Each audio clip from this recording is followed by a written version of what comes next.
Okay, everybody, welcome back. Sue and I are back in New York for another episode of A Touch More. We were traveling around. Everyone keeps saying how we're traveling so much, and I'm like, I know. But also, everyone's it feels like really normal. worried about our miles, but in a good way. Not worried. They're thrilled for us. So he's not worried. Delta. Yeah. They're like, we got y'all. Support for A Touch More comes from L'Oreal Paris. You'll be hearing more about them throughout the episode, but for now, a heartfelt thank you, and we'll leave you with their immortal tagline, because you're worth it. Just a few weeks left in the WNBA season. We're going to really focus on that today. We had front row seats for one of the most highly anticipated games of the year. For me personally, it was because of you, but apparently there's other storylines going on in Indiana. You were next to your Barbie? And I'm a Barbie's girlfriend. We'll talk about that. Plus, we're diving into the intersection of sports and culture. We have a little DEI situation, a couple companies ditching it for really stupid reasons. And we will give our thoughts on that in a very relatable Bicker of the Week, I think. This one's interesting. It's tough for me. Because it's not really a bicker as much as it's both, though. an interaction. It is a bicker because you're driving me nuts. Oh, is that so? That is That's so. my windshield. We'll get to that later. That is not my fault. It's unforeseeable. Okay, check in. Topic 1, the WNBA Roundup. Sue, hit us. Hit us. Game 1, Fever Sky. Well, as you said, we did bop around. So we got to catch the storm twice in person. We did. When we were in Seattle. But then, went to Chicago. It was a Barbie-themed night. As we all know, I have a Barbie. So it was... You are a Barbie. I am a Barbie. Yeah. So you have some Barbies, it was with but you great pleasure are a Barbie. that I got to attend the Barbie-themed night. But as it turned out, they were playing the Fever. So that worked out great for all of us. This is a game that I think everyone was looking forward to because... a lot of people felt like there was Rookie of the Year implications on this game. I personally, ever since All-Star break, have felt that Caitlin was the Rookie of the Year. She has since just continued to prove that. But, let's get into it. She balled out. She had a double-double, 31 points, career high, 12 assists. You can't talk about the Indiana Fever right now without talking about Kelsey Mitchell, who is on a incredible tear streak, just like a hot streak, shooting the absolute out of the ball. She had 36 in her last game. In that game, I forget what she finished with, 20-some, 28, some.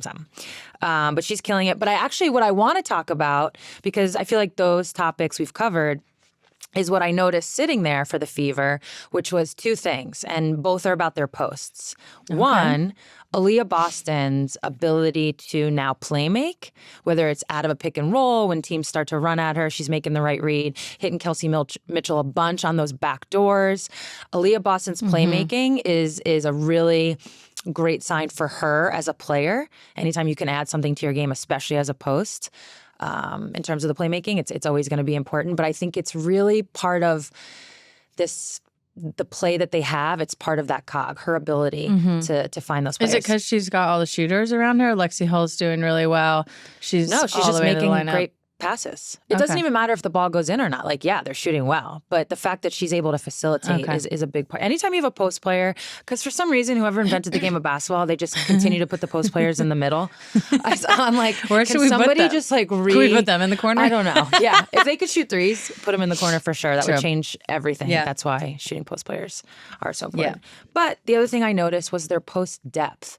It felt like whether you're talking about Temi, you're talking about Dantas, it's just Nalissa Smith, obviously Aaliyah Boston start, but it's just, God, they're just cycling them through. And because they want to play at such a high pace, I think having depth at the post is really important because a lot of times what comes with pace, they're going to get tired. Yeah, post players get a little more tired. Yeah. And very quickly, I just want to touch on this. We've touched on pace before. I don't mean scoring in transition. I mean literally how they go from point A to B to C to D. It's just, that's the pace that I'm talking about. Even on buckets. Yeah, I think a lot of people assume when you talk about pace, they immediately go to the stat sheet or the advanced stats and they're like, oh, how many points in transition do they average? That's not what it is. Yeah, if you get them, great. That's not what they're what just I mean. Playing at a high clip. Yeah, so I thought seeing that in person was something that, I didn't necessarily have a feel for. So that was cool. Yeah, they do and play then, quick. on the other side, you had the Sky. Angel Reese continues to kill it. She had a double-double in that game. Well, you talked to me. She showed up in a Dennis Rodman jersey. You know my affinity. Yeah, hit me with the my fashion update. affinity for the career of Dennis Rodman and the the tunneling and the hair and all of it. Yeah. Off the court, I don't really know. And you know my affinity for Trinity. Love her so much. And so I'm a big fan. Honestly, if Dennis Rodman could have made a bucket, she would be going after his records for double-doubles, but he had just rebounds and no points. It was crazy. He would get 50 rebounds and no points. That was more later in his. It's part of his legacy. No, I know he could score, but I love it. Honestly, I just love players being able to express themselves like this and just pulling out. I think she had was it jean shorts and some Timbs on or something. Yeah, I liked it. I was a good into little it. vibe. Yeah. Good little vibe. Angel has such a great vibe. She's just such a unique personality, and just there's no other way for her to be other than just exactly what she wants to be. She just has that personality. So I loved it. I had a great time at the game. We had a comedy show sitting behind us. Oh, we did. That was so funny. It was one of those things where you have to explain what it is. We had a couple fans behind us. Yeah, we had two fans behind us. We were on the baseline. They were just one-lining the shit out of the game. Yeah, and honestly, the constant the first part of the game, the very first part, it was sometimes fans are just they're annoying, frankly. And when it very first started, I was like, oh no, this is going to be a constant commentary. And then it was, I don't even remember what the first thing, but it was just so fun. Everything was so fun. We were literally cracking up. When I knew that I was like, oh, this is going to be enjoyable. During one of the timeouts, a couple dancers, we'll leave it nameless, hit the floor. Oh my god! They turned the lights out. They start, and so the woman behind us was like, "Oh my god!" We're like, "Oh, who are these dancers?" Oh, and she was kind of commenting and leaning in towards how they weren't great. She's like, "They weren't great. That's why they shut the lights out. They're terrible." Terrible. That's when I lost it. I was like, "It was so." we're in for a fun game. Oh, it was so funny. Yeah. So they were great. Shout out to those ladies. Yeah, so they made we a lot loved of them. fun for us because the game itself did get a little, lopsided. Indiana took a lead. I kind of went in the first quarter, I was like, I think it's plus 15 fever today. Yeah, you could just tell, even though the Sky actually started well. Yeah, it was kind of closer. They don't have Kennedy Carter. Yeah. They've traded Mabry. And Mabry. Those were She's their a bucket. two scorers. So now you have none, and trying to fill that is tough. But it'll be interesting to see, how the season kind of winds down for the Sky, because Dallas, who we've talked about in previous pods, they have a lot of their players back who were missing before the Olympic break. So they're Tattoo's surging. back, yeah. They're trying to get in the playoffs. Atlanta, I think, is in a position where, I don't want to say needs to get in the playoffs, but they're not a team trying to be in the lottery. No. But then you add on the fact that DC and LA, even though they've won a couple games recently, I said this about DC. They want to be in the lottery. It's the Paige Beckers sweepstakes. I think there's nothing wrong with that. You play to win the games. You play to set foundation and culture. And when you have a young team, sometimes that means you're not going to win games. And oh, by the way, I can get the number one pick and get Paige. I have no problem saying that. I don't think it's tanking. I think it's just smart playing for the future. Strategy. So that's kind of that was the game that we were able to witness. So before we move on to, stars of the week and amazing performances, there was one thing that happened at the Fever Sky game. Actually, pause. So first, the sideline reporter did come up to me for Ion and said, "Hey, can we interview you during the game?" I said, "Sure." The way, I think it was a timeout turned into a review. You know how those go 18,000 minutes later. Those reviews were long. They can be long. So we didn't get time to do it on camera. So she's like, "Hey, just let me ask you a couple questions and then I'll quote you." Okay. Cool. First, she has 3 questions. Cool. First 2 questions were about the Olympics. So I would say of the 4 minutes we talked, 3.5 minutes was on the Olympics. And then at the very end, she was like, "All right, I got to ask Rookie of the Year." And I gave a very similar answer to what I've been giving publicly that we've all heard, right? Both players are playing great. To me, Caitlin's the Rookie of the Year. It is what it is. So I get a text, and the text says, "Hey, so the sideline reporter said that you said, when asked, who's Rookie of the Year, your response was, the most dominant player, Caitlin Reese." That's what you call walking the line, people. walking the line. But then I went into my, I'm checking my Twitter later and I'm like, oh man, here we go. In an effort to avoid controversy. But nobody knew. Nobody knew. Are you going to get on me for the Caitlyn part of the Who Reese is part? it? Nobody knew. Who is that it? was just another lesson on how this all works. Yep. Just another lesson. Just a lesson, and things are insane. I think if we just move on fast, so many players had historic performances. We're just going to rattle them off.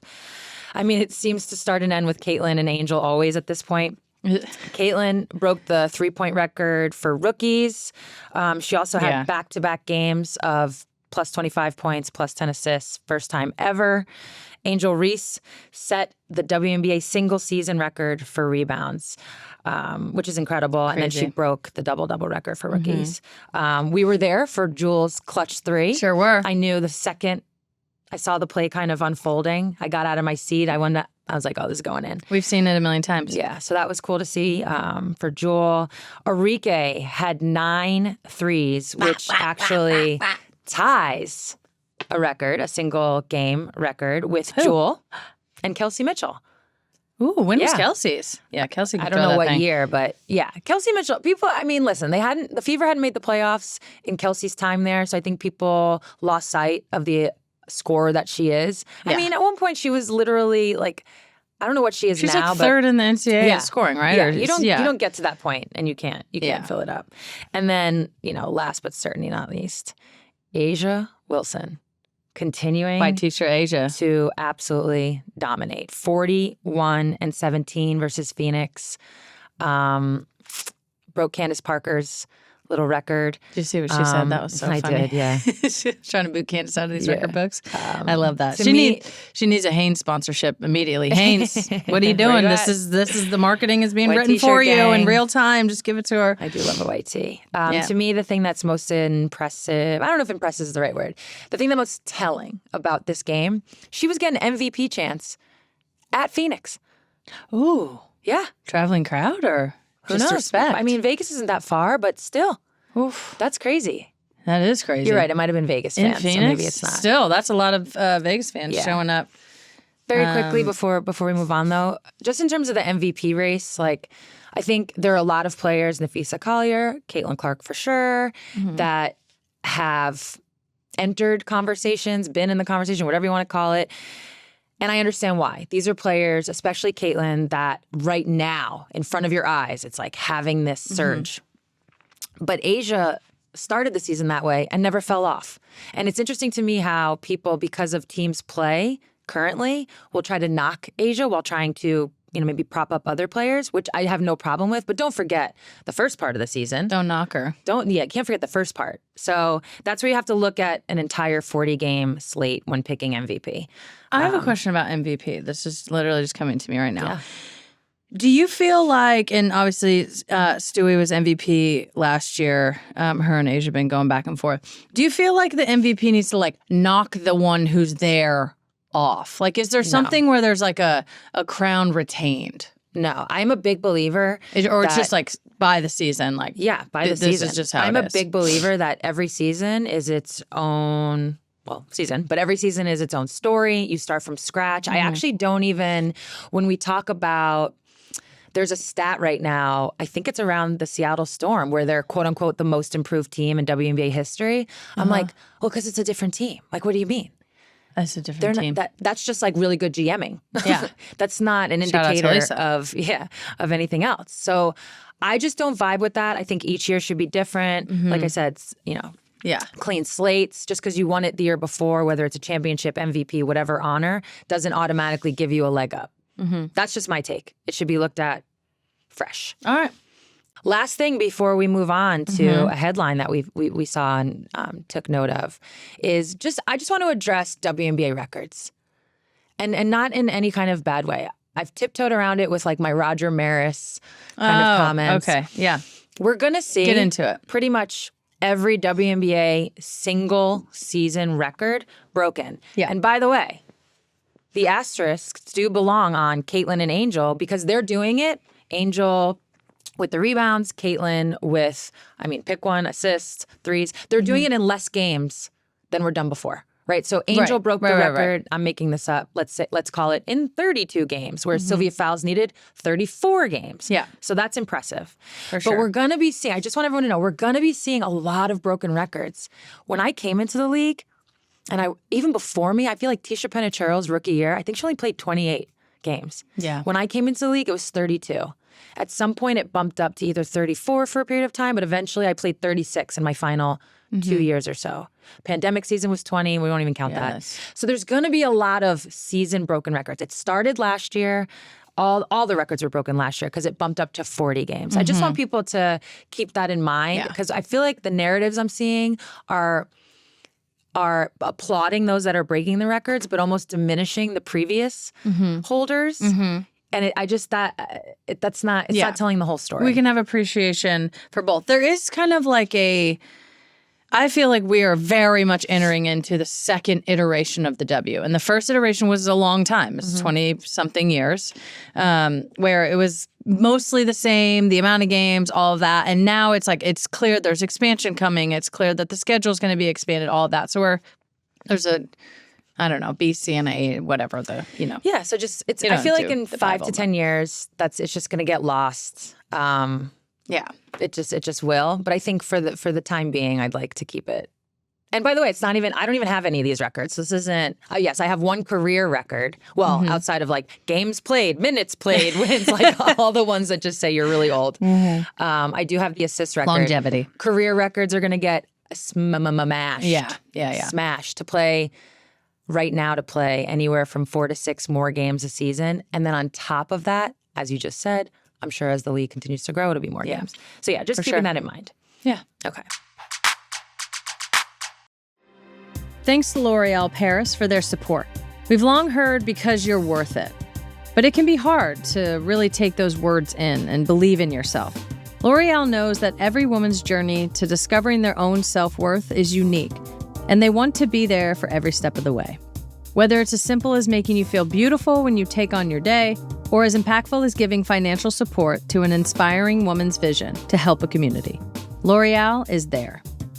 When you embrace your worth, you can change the world. No matter the generation, no matter the obstacles. Learn more at l'orealparis.com.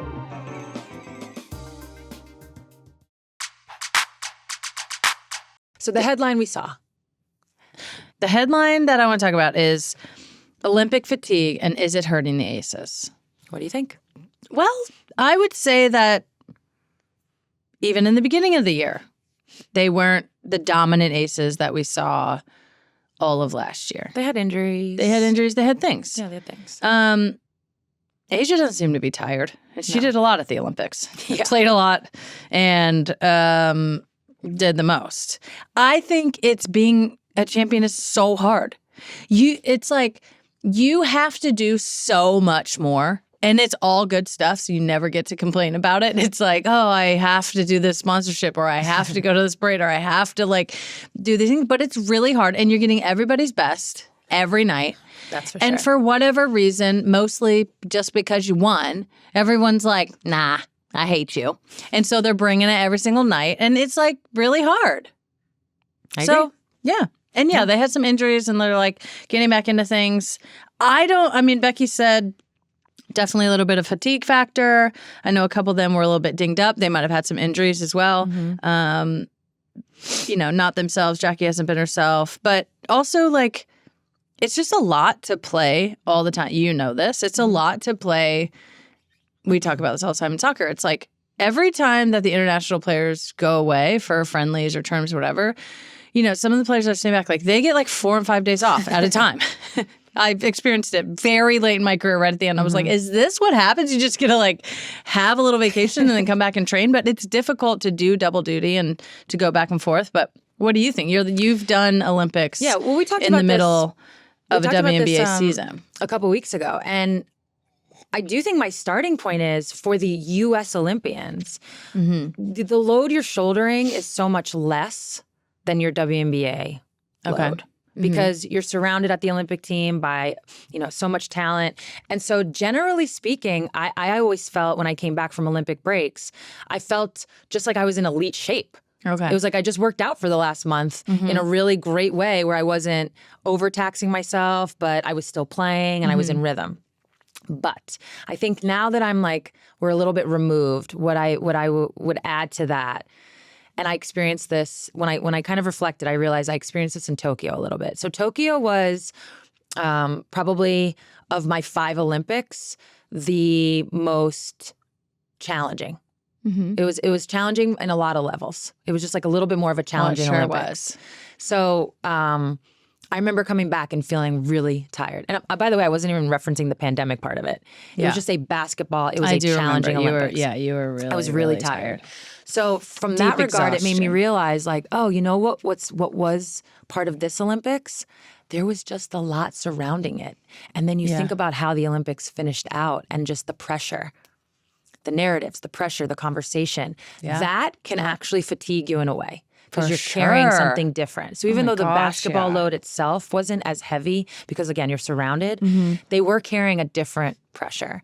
So when I look at it from that standpoint, I'm like, yeah, I could see how players from the USA team, how right now, they could be a little tired. But I think it's everything you said as well. So it's all in that pot. Also having to go back literally from Paris into cities to play. Some of these players, obviously some people had home games, so they got to go home, but going into back-to-backs, That's kind of normal though. I know, but it's so hard. I mean, our players... It's not right. It's not right. I mean, our players, the soccer players at least got a little vacation and like got a little bit of rest and were able to kind of like ramp back into playing. I feel like just mentally and emotionally, that would be really difficult, I feel like, to go from such a high and so tired and like you're traveling and doing all the things to just right back into being the star on your team. Maybe that's the way to explain it is everybody's different physically level of tired. responsibility. Now, everybody's physically tired, every Olympian on some level, some more, some less. Everybody is probably mentally. I think for the U.S. Olympians this year, there's an added emotional exhaustion. Yeah. That's maybe the best way to frame it. Yeah. I mean, speaking of exhaustion, we're moving on to the U.S. Open. We're getting right into the U.S. Open. I'm exhausted being a fan, you guys. I don't know. It just is one thing after another. The U.S. Open is underway. There's been almost as much buzz about the early exits as the people advancing. Some huge names out. Obviously, Naomi Osaka is out. Emma Navarro upset defending champ Coco Gauff. Carlos Alcaraz is out. Novak Djokovic is out. Wild. Coco said on her U.S. Open exit, mentally, I gave it, and emotionally, I gave it my all. But coming into this tournament, I didn't feel any exhaustion. I was actually really excited to play. Yeah, I didn't feel any types of those things. I was just ready to go on the court. Even today, I felt ready to go. I was excited. To be young. I know. Literally, in my notes, Coco's young. Yeah. But there is just, like, even when sometimes you don't feel it, like, when you go, it's tough. Well, these are also, Coco and Djokovic, they also came off of the Olympics. Yeah, tough. So that's, I mean, literally what we're just talking about with basketball. It's got to be similar for that. Yeah, when you're just almost like in a hamster wheel of competition and travel and all of the things that you have to do. Oh, and it's you know really what difficult. I didn't know? Somebody was telling me this the other day. I didn't know, I didn't realize. When you throw the Olympics into what is already a really difficult year in terms of all the events they have to play in, which I know we're going to get into in a second, when you throw the Olympics in, you're also zigging and zagging with the surfaces you're playing on. So it's like, I think they all get into a little bit of a routine. I don't know the surfaces. I know they're different. I know Wimbledon's grass, and I know French's clay. Outside of that, good luck. What is the U.S. Open? The regular one. Hardcore. The one that's in people's backyards. So from what I understand, the players can get into a rhythm, right? Yeah. Going from one service to the next, they know what to expect. And the Olympics apparently can throw like a little bit of a wrench into that for some that maybe don't prefer that surface. Is the Olympics a hard court too? I don't know. Or is it? I have no idea. I think, well, note to listener. no, I mean, Google it was, that. I think it's depending on where it's at. So it was at Roland Garros this year. So Roland Garros. So it was clay. Okay. There you go. So yeah, So I it's thought probably that was different really type of training. interesting. They're like sliding in different ways. I don't yeah. know. I don't know how they don't turn over that ankle every single time, but Those slides are wowzers. intense. Naomi Osaka also back at the U.S. Open for the first time since having her baby, her and her man's Corday. Emotional return. Her outfits were incredible. I always really appreciate Naomi's candor. I think it's really brave because it's not really welcomed all that much, and it never really has been. And she's been really open about just her emotional state and her mental health. And we all know that she takes, and she says this, she takes these losses so hard. I'm like, sweetie, it's okay. You don't even need to take it that hard. But she does. And that's something that you can't really control. But she also followed up with just being proud of herself and saying that. And, you know, she gave birth to an amazing little human and played the U.S. Open. She said, a win is a win. Sure, it didn't work out this time, but I have faith it will eventually. Thank you. Love you, New York. See you next time. This just has to be one of those moments in an athlete's career where you can't look for others to give you grace. Yeah. You have to give yourself grace and just know that you're on some sort of journey, process, whatever you want to call it. And that's when I look at Naomi, that's what I see. I see this person who is, this athlete who is on, you know, again, this journey. Yeah. And she just cannot listen to anything else. And she has to, I don't know, stay in her own little world with her own little team and understand she's trying to get somewhere, because otherwise that noise can hurt, because she has been through a lot, but now she's back. Now she's back. It's exciting. And she was back with a big old bow on her butt, and Yes, she I loved was. it. I Or know. back. All right, hit in us. the back of her shoes. I thought it was so Assess. cool. I mean, I love Yunnan. She does such cool stuff with Nike. And her brand Ambush. I think it's such an opportunity to just like have fun with what you're doing. Yes, you're playing the sport. Yes, it's important. I feel like the Williams sisters obviously just, you know, started this whole thing and have passed the mantle down. And not everybody does it. Not everybody's into it. But Naomi is. And I feel like she's so creative and has great style. And I think it's a real like creative outlet for her. It's fun. I was worried about the bows getting... That was just a warm-up Getting bow. in the forehand of the backhand. The back bow was a warm-up bow. Back She bow took was a warm-up. Yeah, All right. the jacket came I off. need that jacket. Yeah. I need Did actually... you see the bow on the sneakers? Yeah, I like the bow on So the back I'm of the not really a sneakers. bow girl. I don't think anybody's surprised by this. Same. But the one on the sneaker, I was like, okay, It's cool. I fuck with that. Yeah. I like that one. Yeah, it was really cool. That's good. I enjoyed it. I always love a little bit of style in there. And it's such a showcase. You're like literally on Arthur Ashe walking out in a giant bow. Yeah. I'm into it. I like it. So as we've mentioned, you know, whether it's players that have gone from the Olympics to the U.S. Open, whether it's, you know, some of the players talking about the difficulties in terms of physical preparation, mental preparation. Iga Swiatek talked about how the WTA has changed the way they've set their year up. And how that is actually probably playing the biggest or the largest role in some of these players' well-beings and the fatigue. They've added events. To me, what I read, so if we did a quick little, in 2024, aside from the 4 Grand Slam tournaments, women must participate in 16 WTA events, which is up from 10, which was in 2023. It's a lot. So it's a lot more. What I read, and I didn't do a major deep dive, but what I read is just this, I feel like it's becoming a little bit of a classic conversation, classic argument in sports, which is what is the line between driving business, driving revenue, which to me, you have more events to do that, to get these players to play in these things. Yep. And it obviously increases everything, versus their well-being. Yeah. I think where we've seen it the most is in the NBA with the whole load management, right? They play so many games, players are taking games off, load management, but that game was on TNT or ESPN and people are mad about it. So I feel like that to me is this conversation, which is like, what is that line?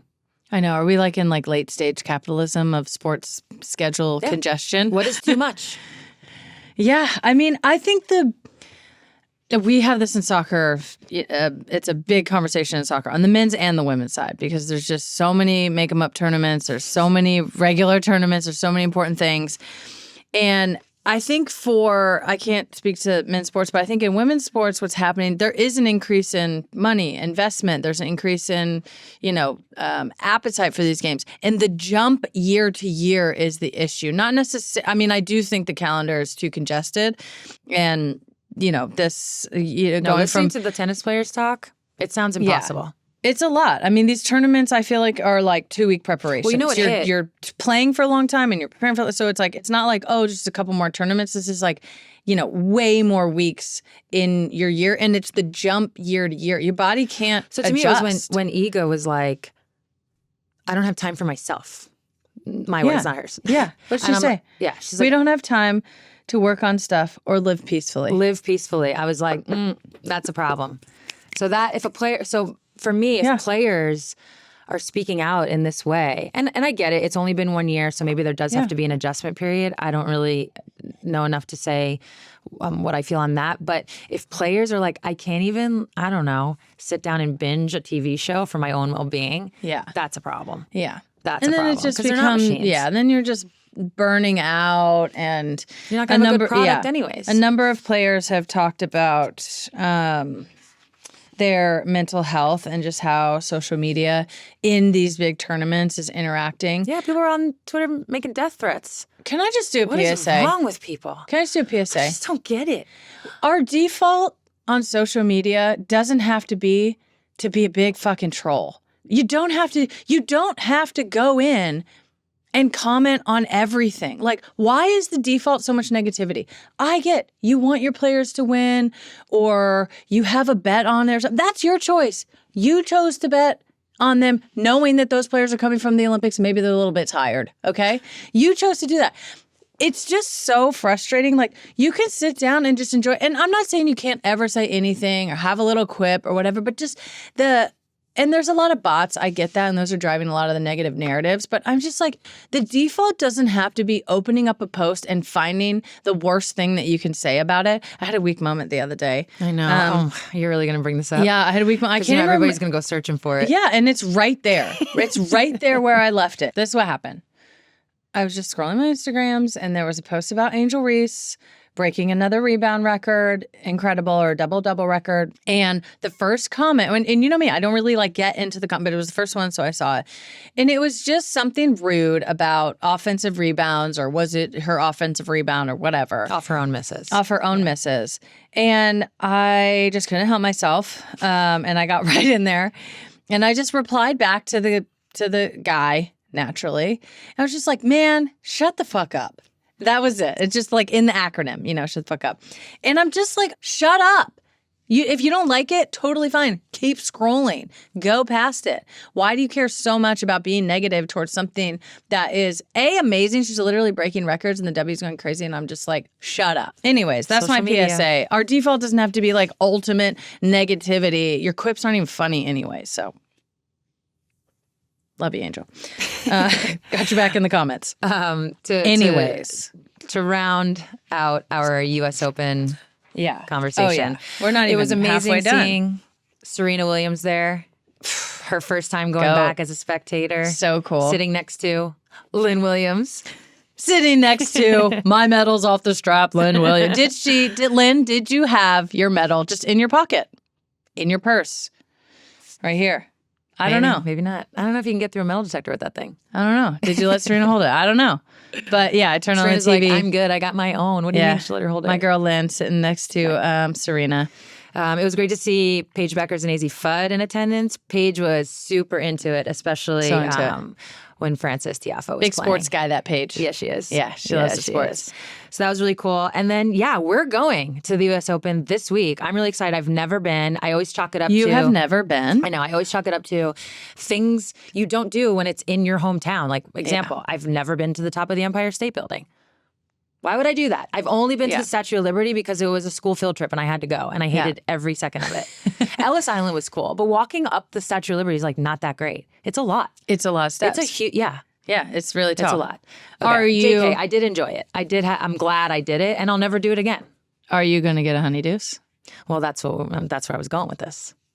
We'll I go don't know. there. Apparently, Serena says you got to have it with tequila. So, well, I could definitely get into that. It started with vodka. She gave the rec of throwing a little tequila in there. So, well, as a person who has partaken in some honeydeuses. Oh yeah, you have been in my life. They are exceptional.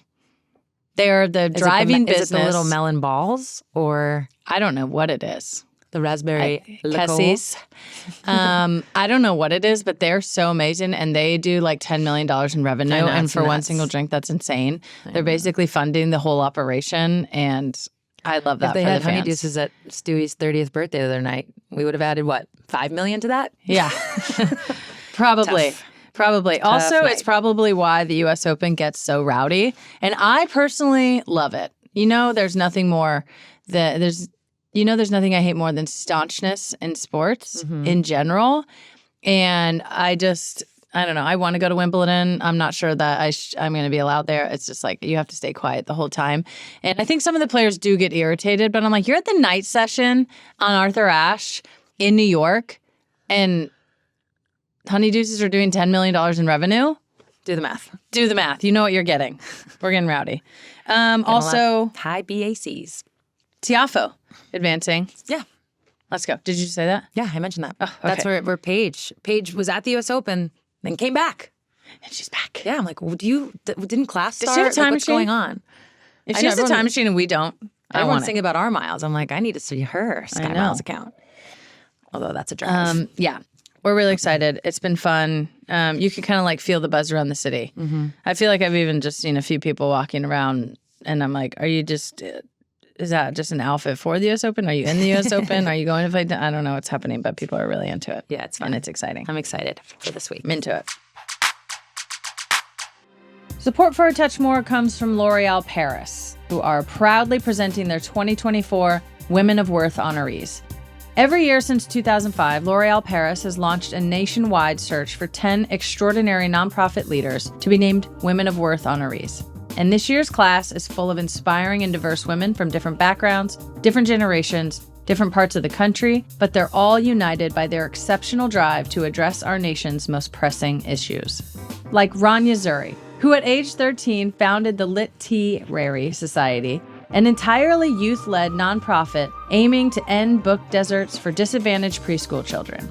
Or Wawa Gatheru, whose Black Girl Environmentalist organization is empowering young Black women and gender-expansive people to realize their full potential in climate leadership.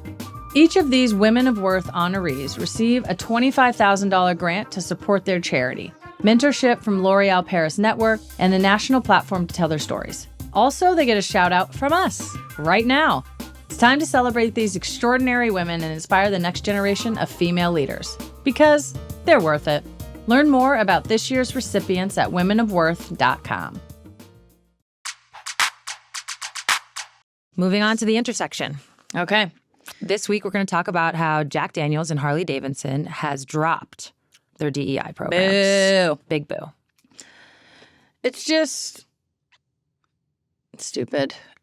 I'm sure they're getting pressure from like 8 people in the far corner of the right wing on the internet. I thought Mark Cuban, keep it in sports, I thought Mark Cuban, this was a while ago, just in general, I think he's had amazing comments on DEI and how he integrates DEI into his business. He obviously, runs a very successful business and a very successful team.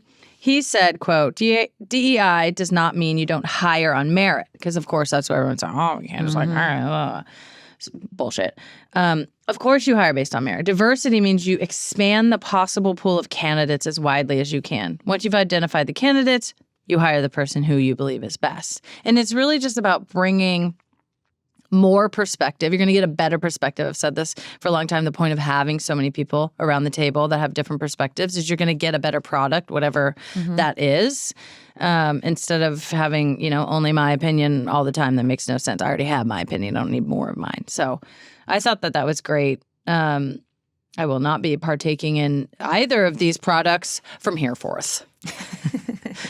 Mostly because I can't drink. Daniel got a history. Jack Daniel got a history. Yeah, and motorcycle's dangerous. So, anyways, I don't like it. I don't like it. I feel like our experience in sports, while not specifically a DEI program, is just all about like there's so many different types of people and there's so many different experiences and people from different places in the country and in the world and from different backgrounds and religions and races and everything. And it's been so enriching, I know, in my life. And there has not been any decisions, any group decisions that I've been a part of where we would have figured it out or gotten to the right result without the diversity in the room. And I think obviously Totally. my whole life has been around sports. So that has never been, it's kind of the norm for me to have different voices. But when I think about, whether it's what we did in the bubble, right, either around Warnock or just all the social activism aspects of it, every moment where there was a tough decision to make, the one that comes to mind is when we decided to not play in those games. Jacob Blake was shot. The Milwaukee Bucks didn't play. We had our big conversations. You needed every single opinion, every single set of eyeballs in order to get to where we all wanted to go. But sometimes you just need a mix of opinions to know how to do it. The route's important. To how to do it in a way that's going to be impactful. So to me, you're doing, all Jack Daniels and Harley Davidson and everybody else who's dropping these programs is doing is hurting your business. And then of course to flip-flop on it based on a couple tweets here and there, maybe more than a couple, but it's just, who are you? Like, who are you?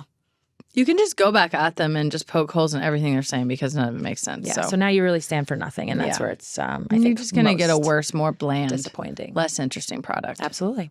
So. That's literally my experience. That's what I got to say about it. Mic drop. You ready?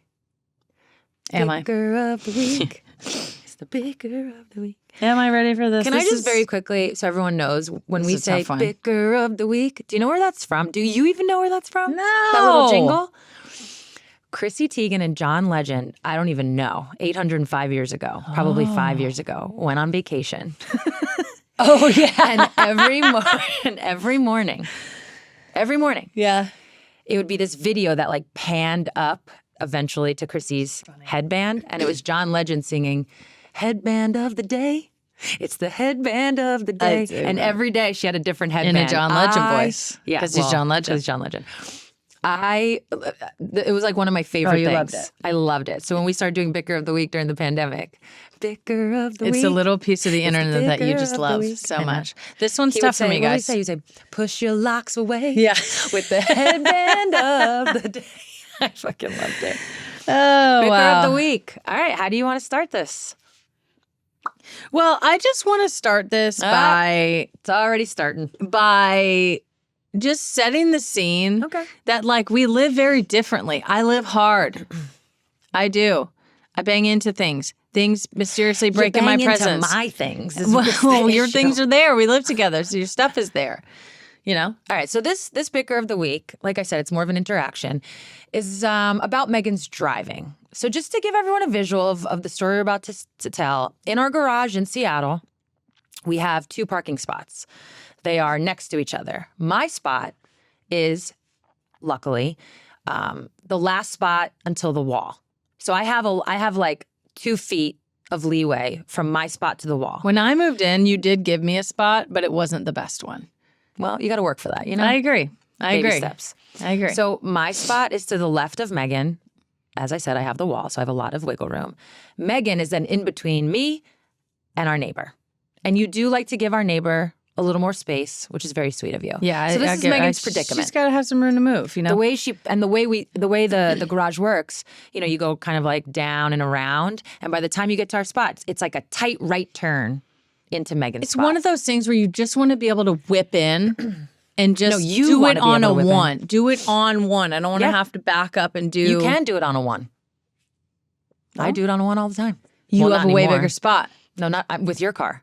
Anyways, Sue also does this thing, and it is correct because I feel like I do stuff, and you see what's going to happen, and like you tell me what's going to happen. And I'm Sometimes like, you're like I don't my want to hear child. it. Yeah, I'm like, I don't want to hear just it. to make her own mistakes. I get it. But you also can't help yourself, and so you're always saying stuff. Well, I'm trying to help you out. So Sue doesn't even like driving with me, period. She thinks that I'm not a bad driver. I'm actually a very good driver. I do drive fast, and I am aggressive. I will say that. You know what it is? What have I always said about your driving? Okay. Should have been an F1. No. You NASCAR. trust other people too much. You're like, oh, I see how this is going to unfold. I'm sure they see it too. And then you'll get to zoom in, and I'm like, you can't, like, not everybody sees it the same. I think my vision on the field and on the road is the same. I was literally just going to say, stuff that and is materializing. And do your teammates always see it? No, they sure don't. No, and that's why we'll be on the field like this. one of these. Anyways. Or you soccer players love to do that. Yeah, I love a thumbs up. You got to give the positive feedback. Anyways, I do drive fast and aggressive, but I am safe. Are we ready to just get to it now? Yeah. Have you? I was whipping your in. case already? I was whipping into. Yeah, I built my case enough. I was whipping into the garage like I do normally. In this particular moment, there was a point where it was like 3, 4, 5 times in a row where I kind of was like, oh, "You're getting pretty close to my car." Feels close. And what would you say? I'm fine. I park here every day. Literally, it's exactly what you say. Looked at me. I was so mad. I was like, the audacity. I park here every day. The audacity for you to tell me how to park my car when I've been parking my car Fair. the whole time. Fair. That's annoying. Fair. It was so annoying. But it was just really close. Like, you know, the kind of close where I was really getting a calf workout because I was like, pushing on my feet in the car. They're kind of close where like you don't even have to turn the lights on in your house because you've lived there so long, so you can navigate the turns of the corners in the hallway without even close where the sensors on your car were like. That was a good one. Yeah. Well, okay, so this one time, I was going into the garage, and you know who? That is not even true. This was the one time I didn't say anything because Austin was in the car. Okay, Austin was in the car. And so I didn't say. Unfortunately, there was a witness, but it was, figurative. I could tell you looking at me, and Thank God there was a witness. Otherwise, you would just be spewing shit out here. I sideswiped Sue's car so bad. So bad. Actually, it wasn't just a little nick. It was from wheel to wheel. I sideswiped the whole thing. And you know what? This bee could not hold her tongue. I tried What did she say? hard. Well, first she did this. I literally tried to clamp my lips closed because it was that coming. Works. It was like word vomit where it's like it was coming, and I tried and I tried and I went, I told you. You literally said, I told you, which then took all responsibility off me. I know. Because now we're in a fight and it's about something else. And this is where I learned a lesson Now that day. we're talking about something else. Thank you for that gift, Sue. I told you so. I was like, oh, really? I know. And all of a sudden it became less about my dinged told up you car so that I know you're not going to fix. No. Because if you look at my windshield, which you had cracked while driving on the highway. I didn't personally crack it. Okay, well, a it's your huge drop responsibility. came up and hit it. I mean, the fact that you borrowed my car literally one time and it comes home, I was like, and you didn't even tell me.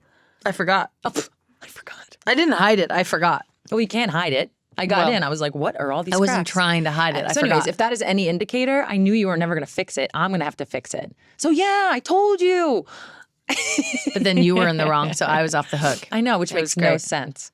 And then It's like if somebody checks somebody's messages and they find something, and then the person's like, but you checked. yeah, you checked. This is on you now. And then last week in Seattle, a terrible thing happened. We're on our way to Pilates. Honestly, people in Seattle are such bad drivers. Could be because I'm aggressive. I know. Do you see the common denominator here? Bad drivers. No, is it bad drivers? Is that what you're talking about? You're just not realizing it's you. Okay, You're the so one. bad drivers. Bad driver. And driver. bad drivers.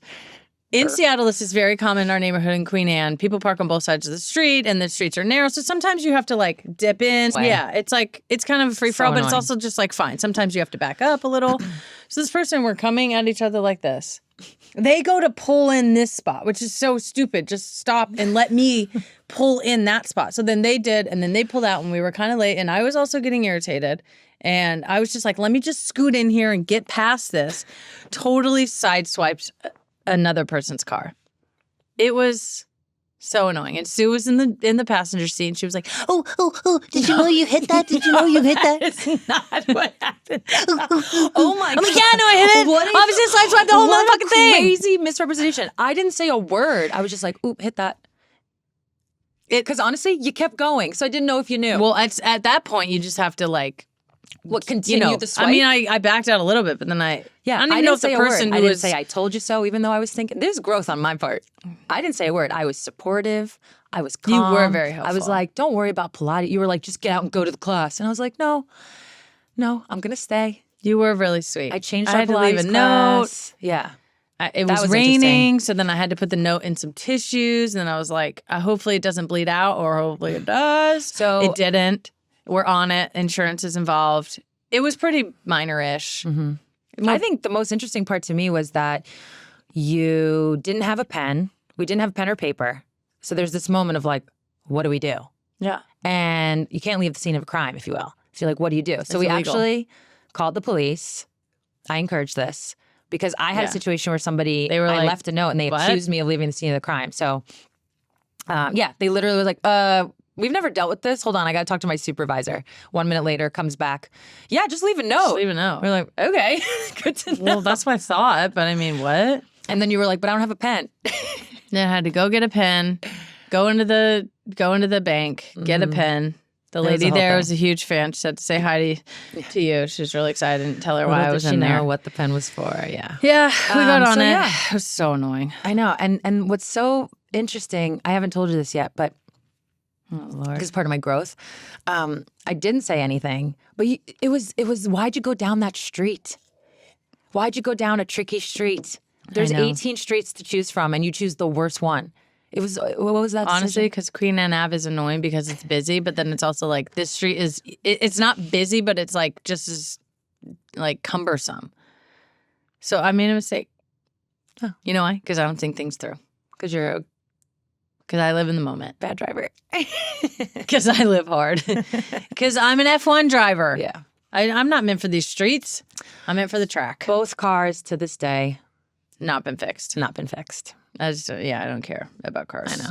So it's not ever going to get fixed. So we're not just here to talk about our Bickers, even though we love it so much. We want to hear yours as well. So let us hear it. We want to know what you're fighting about. Maybe we'll give some advice. Maybe we'll just be referees. Crown a champion. You want to crown a I champion. want to crown a champion. Figures. In any case, if you feel like sharing, the number is 1-833 a touch 8.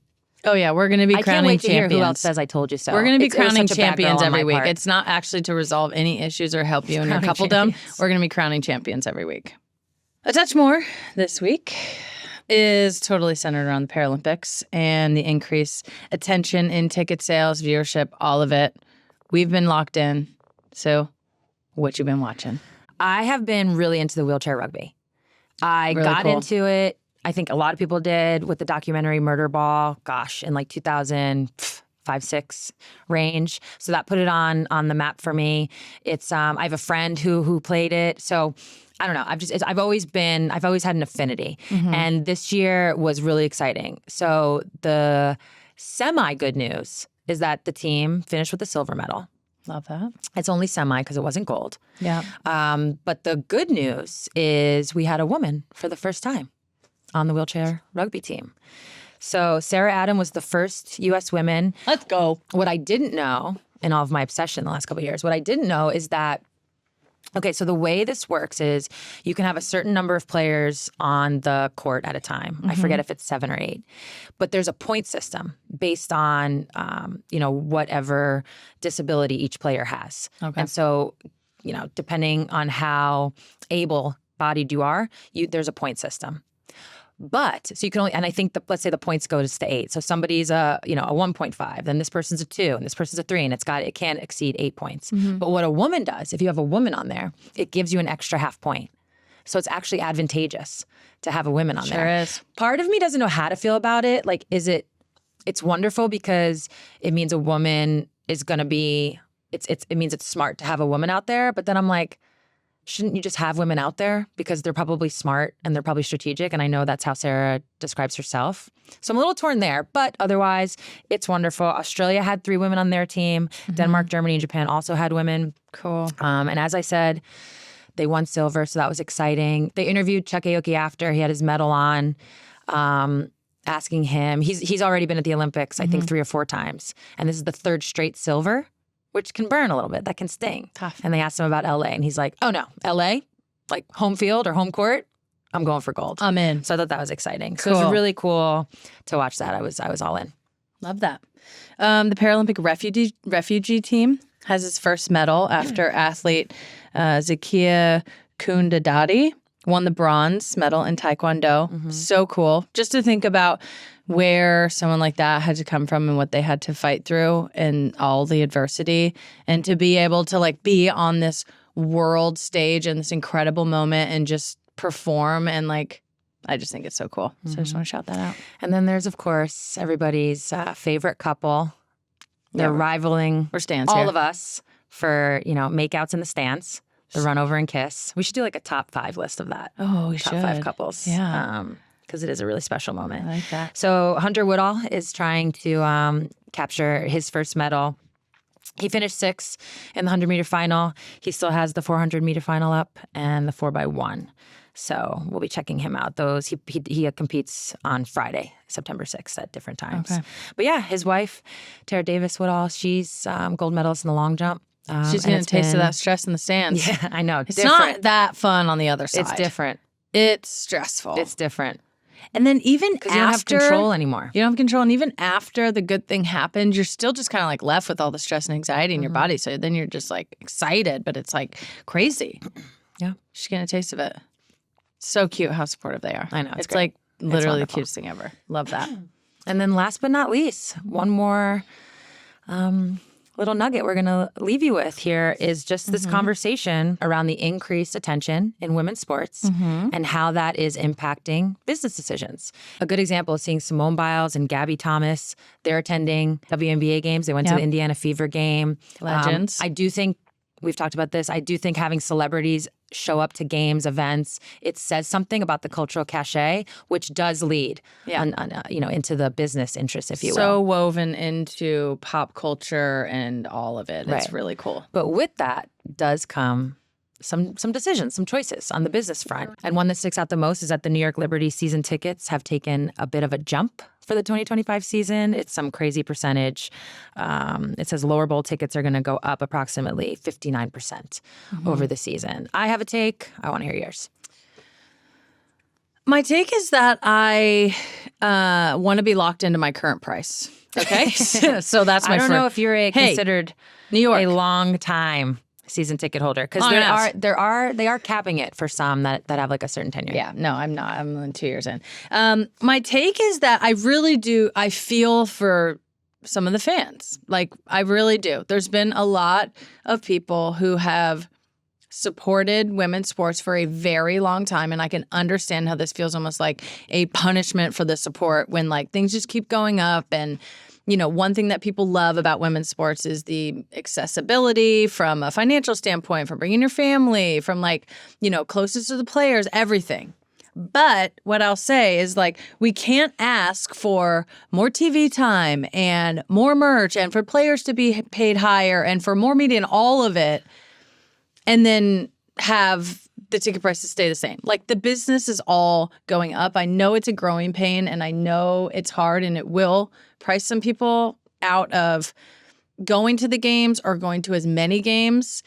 And I hate that. But I do think that it is a sign that the business is growing in a really healthy way. I mean, we've been to Liberty games. The games are unbelievable. It's sold out basically every game. Pretty much every game we go to now is like sold out. Seattle, the games are sold out. It's awesome. We were just in Chicago. Obviously, Indiana's games and everywhere Caitlin goes are sold out. The Liberty games are crazy. So it's really cool to see. And it's a growing pain. And I do feel for the fans. I mean, they're out here making spreadsheets and doing all kinds of things and tracking prices. And like, I get it, but I'm also like, it has to happen. It has to happen. I don't know if we need to jump 60% one time. That feels tough. But also, you know, maybe it hasn't risen in a long time. Yeah. I think the two things that jumped out for me, so it's not really a take. One was that spreadsheet. That was next level. A fan. I mean, kudos to you that you even know how to work Excel. That is like a foreign language. I can't even. The level of dedication of women's sports fans and the level of spreadsheet making. That was amazing. I didn't really look into that, but I was just, you know, the fact that it was a spreadsheet. Oh, I don't know how to work a spreadsheet. No, me neither. Do a spreadsheet. Like there's cells, it's A's and B's and ones I and twos. don't know how to do it. I'm like lost. literally at all. So. The thing I noticed that jumped out to me was, so the Liberty sent, I don't even know, some sort of letter, email, whatever it was, to season ticket holders to give them a heads up, to explain what was happening, to kind of bring them in, if you will. And there was one line that stuck out to me. And this is not a quote, but it was something like, you know, ba ba da ba, and then it was, because next year we'll have 2 more home games. And I went, they're gonna have 2 more home games next year? Because if Liberty have 2 more home games, it also means they have 2 more road games. And because that's how this works. And it means that we're going to go from 40 to 44 games. That's what I caught. Oh. I don't know. That is in the, what I do know is that in the CBA, the WNBA does have the right to extend to a max amount of games, which is 44. Mutually agreed upon? Or I don't even think it has to be. I don't think it has to be. I think the agreement was anywhere from, I forget, let's call it 36, because I think it started at 36. So when we did the CBA in 2019, it was the WNBA has the right to go from anywhere from 36 to 44 games. Anywhere. So obviously it shot up to 40 last year. And when I read that, I was like, oh, they're going to 44. So that's what stuck out to me. Is there a salary increase for the players by a percentage of... No, when you agree to that, you are agreeing to the money and to either 36 or 44, and you understand that your per game rate changes, but you're in agreement to that. All right. Now, to extend that, then the money has to, but the next CBA is going to be totally different. Yeah. I imagine it'd be revenue-based. That would be my guess. But like, honestly, overall, I'm into it.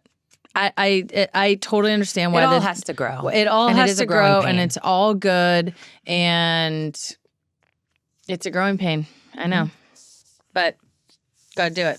It's a huge sign that the business is healthy. All right, and that's it for this episode.